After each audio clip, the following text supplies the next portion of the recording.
For nearly 50 years, the Whitney Museum of American Art was a fixture on the Upper East Side, gracing Madison Avenue with its brutalist style and austere look, a relic of the past in a way. The Whitney needed a more contemporary space, something aspirational, deeply connected to the neighborhood and closer to where the artists now live. Just a few blocks from here, that vision came to life. The brand new Whitney, designed by architect Renzo Piano, opened its doors earlier this month. Many thousands of pieces of art had to be lovingly, carefully packed and moved. The New York Times described the Whitney's new home this way: "There's a generosity to the architecture, a sense of art connecting with the city and vice versa." The man in charge is the Whitney's director, Adam Weinberg. He's here with architectural critic Nicolai Ouroussoff.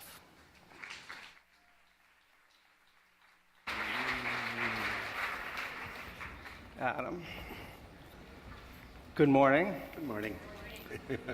So, okay, we've got a picture of the Whitney up there. Why don't we start at the beginning? Okay. The Whitney has tried to expand for decades, right? And it's been a kind of a nightmare story, you know, additions that proposed and went awry and became very controversial. Renzo Piano designed an addition, well, Rem Koolhaas, Michael Graves, but Renzo even did a proposal for an addition uptown. Of non-architecture. Of non-architecture, right. And one after the other, they kind of collapsed. Right. And then you ended up here. How did that happen? Well, after all of those attempts, it was clear that the Breuer building really could not easily be added to. I mean, physically, and the neighbors really didn't want us in the neighborhood. And this was a piece of land owned by the city, and they were aware that they really wanted to have a cultural anchor at the south end of the High Line. And originally, the Dia Foundation was going to build on the site. The Dia Foundation did not. And we were lucky. We were the next ones in line for the site. And what is great is it's this big open site where you could see the building from 360 degrees. And it had a relationship both to the art community, really galleries in Chelsea, but also to your own history, right? Well, the Whitney started on 8th Street, about 15 blocks from here. What I love is, actually you could see in the corner, there's a little out on the river, that Gordon Motta Clark, the amazing artist who did cuts in the pier, that's actually was there. De Kooning worked on this street, Ed Reinhardt worked on the street. There are not as many artists in the neighborhood anymore, but it is steeped in history, and the Whitney started down in the village. Mm-hmm. One of the things I want to focus on is the way the city's changed since the original Whitney opened in 1966, because in the mid-60s, when Breuer designed and built his building, New York was still a manufacturing city, really. Mm-hmm. And the audience was very different. Mm-hmm. There was a sense of part of the audience was a working class audience, and part of the thinking behind museums historically was a move from the museum like the Met as a temple, right, to the museum that was more related directly to the life of the kind of the common man. Right. Since then, in the last 40, 50 years, I guess now, the audience has changed again pretty radically, so that you have a city that is more uniform, you know, in terms of its social and economic makeup, wealthier. The percentage of tourists that come to the museum are much higher. And the relationship between art and its audience has changed pretty radically. How did that affect the thinking in terms of the design of the museum and what you were looking for in this new building? It's interesting. You know, I was talking to an architect the other night, and we were talking about the idea that people are having a hard time initially understanding the outside of the building. Most museum buildings, you see them from a kind of frontal, iconic, branded shot, the front of the old Breuer building, the front of the Guggenheim, the front of the Met. Let's see if we can find that image. Oh, there you go. And you can see it. There's a single image that basically describes the building. And the current building, it actually doesn't resolve itself in a single image. There are multiple images of it. And what the architect said to me is, it's because this building, being designed from the inside out, is all about function. And everything in that neighborhood originally was functional. It was not designed with a notion of over-design, but for purpose design. And Renzo's thinking about the whole building was the idea that you connect to the High Line, you connect to the neighborhood, you connect to the river. And one of the things that's interesting to me is the Breuer building. Once you go in, it's an amazing building, but you could be in Rome or you can be in Toledo, Ohio. Every time you're in this building, you know that you're in New York. You have connections to the water, connections to the city, connections to the street. And I even love the way the stairs are very low. There are not many of them, but people just sit around the stairs around the building. And it's not like, the temple. It's actually connected to the street. It's really more a museum of the people. Well, one of the things he did, right, was kind of lift the whole building off the ground, so that, which is interesting in relationship to the old Whitney, because one of the main criticisms of the Breuer Whitney, I'm sure most of the people here have been there, right, was that there was a moat around it. Exactly. And you had to cross a bridge.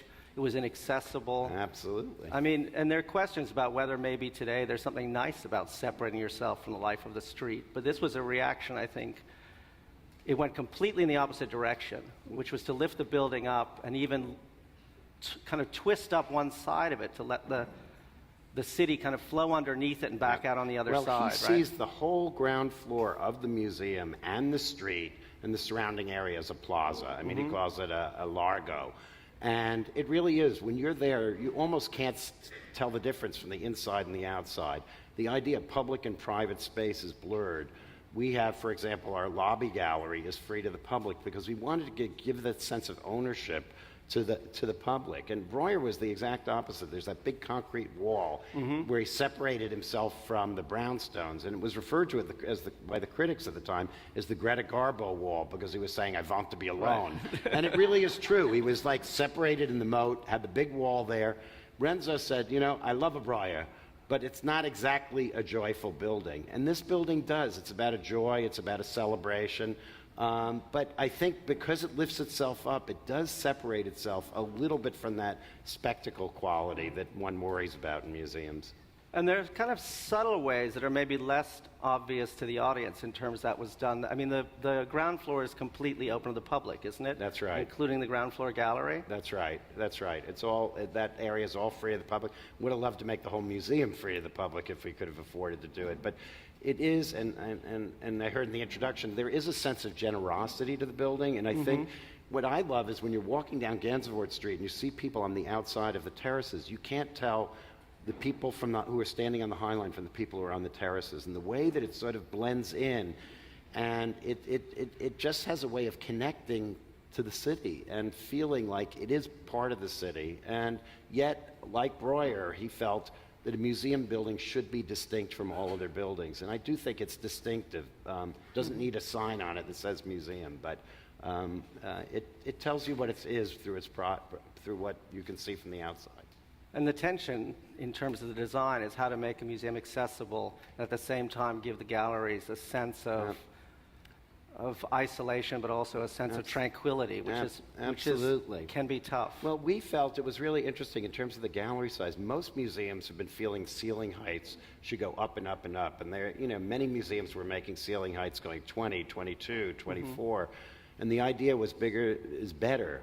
We actually ended up with the same ceiling heights that we had basically in the Breuer building. Our tallest ceiling height, which it seems very esoteric, I'm sure, but museum curators and directors spend years thinking about ceiling heights. And 17 and a half feet is big, but it's not enormous. We wanted a sense of human scale. And some people said to me, so what happens? You can't get the big Richard Serra? And I said, well, there are other museums, there are other places that can accommodate it. And I would rather that the majority of the art looks great and it feels right, and accept that some things you can't do. And I think trying to create a museum that can do absolutely everything, you end up creating almost nothing in a way.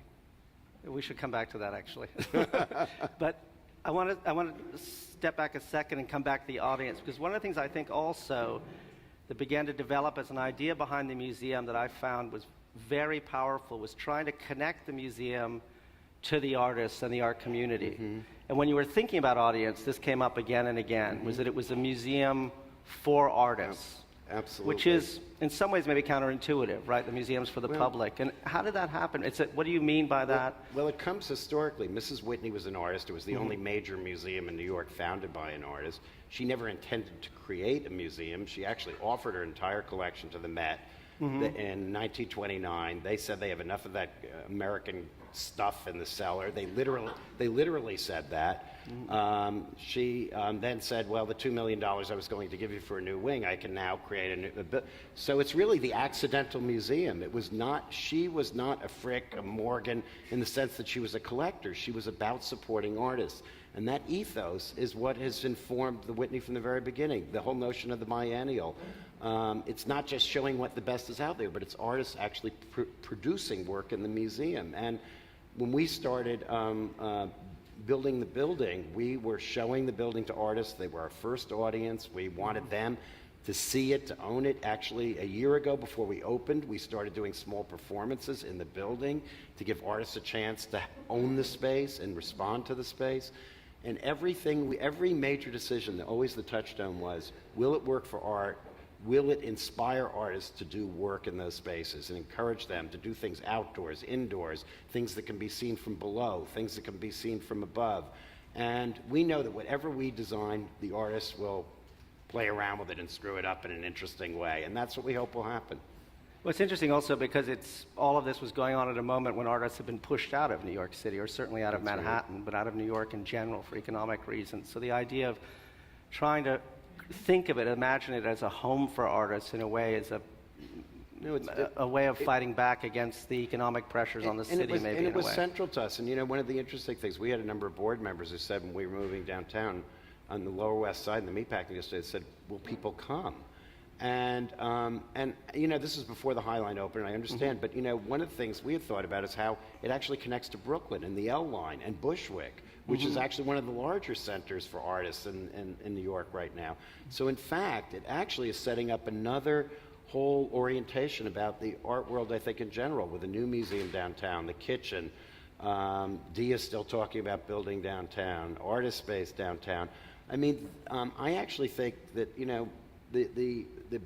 the contemporary scene, it's not as much artists living there, but it's still centered more downtown than it is, I think, anyway, uptown. And actually, Renzo said it well. He said, when the Whitney moved to Breuer, it was the aberration. It was, really an uptown museum with a downtown soul. And I think that's right. It's an interesting way of putting it. Renzo's good. Let's get back to this other point that you made earlier, which is the idea of the extravagance of museum. When you started designing this, and when you started working with Renzo, and you've worked very intimately together on this building, it was a moment when there was a very heated debate about the extravagance of museums formally. I mean, what they looked like, Bilbao, and everyone was talking about the Bilbao effect. This museum was designed, I think, very consciously, as you said earlier, from the inside out. That's right. I think you almost never looked at, we talked about this the other day, you never really looked at models of the building because Renzo doesn't really design models. He does sketches and drawings, and the sketches can be quite ugly, frankly, so you don't get a sense of what the building's really going to look like. So you were really looking at galleries, relationships of different components in the building, the relationship of the lobby to the galleries, to the offices. Absolutely. Auditorium. And one of the key things that we did is on the south side of the building is basically all the galleries and the public spaces. And this is actually the north side, and those big windows that you're looking into.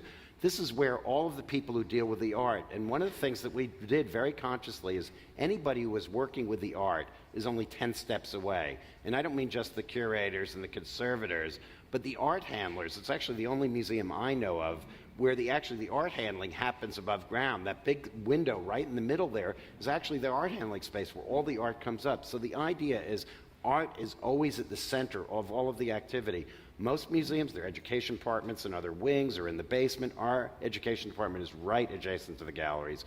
So basically, art is the center. And what you're looking at there is the big outdoor gallery, which is a space where you can do installations, projects, projections. And Renzo called it the testing platform, and it's a space that you can see when you come down the High Line. So the idea is every part of the building is functional and serves a purpose. It's not for decoration. And it's like a big machine, It's a which is big why machine. I found a lot of people, before they actually entered the building, were critical of it, the way it looked. They thought it was ugly. Every time I sat down to dinner with someone, tell me, how can you defend that building? It's so ugly. It's like, until you're inside it, and once you've moved around inside the building, you start to understand what the outside of the building is, I think, don't you think? You know, it's still form follows function in the modernist sense. I mean, he really created a building where all the angles are basically setbacks by zoning, and the structure really responds to exactly what we were asking for. I think we have to stop there. Thanks, Adam. Thanks very much. Nicolai. Thank you. Thank you.